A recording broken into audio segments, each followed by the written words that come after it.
অথবা হেল্পলাইনে যোগাযোগ করে তথ্য সংগ্রহ করুন।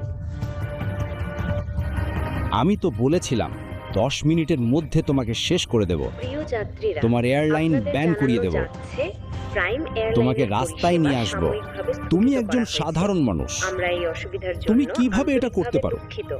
সমস্ত আমি যাত্রীদের কোটিপতি অনুরোধ করা মানুষ। হচ্ছে, আমার আমাদের এয়ারলাইন অফিসিয়াল ব্যান করতে ওয়েবসাইট হলে অথবা প্রধানমন্ত্রীকেও হেল্পলাইনে অর্ডার যোগাযোগ পাঠাতে হয়। করে তথ্য সংগ্রহ করুন।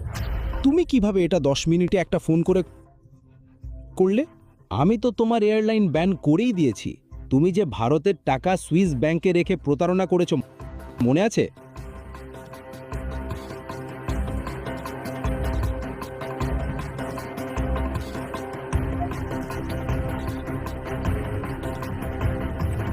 এই মুহূর্তে তোমাকে জেলে পাঠাতে পারি, কিন্তু আমার জরুরি কাজ আছে, তাই ছেড়ে দিচ্ছি। না হলে তোমার হাতেই একটা ভিক্ষার থালা দিতাম আর তোমাকেই ভিক্ষা করতে বাধ্য করতাম।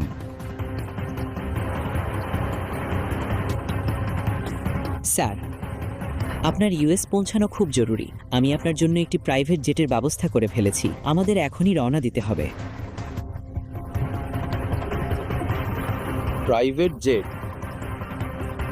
মানে এই লোকটা সাধারণ কেউ নয়, এ তো একজন খুবই ধনী আর ক্ষমতাবান মানুষ। শোনো, তোমার নাম কি?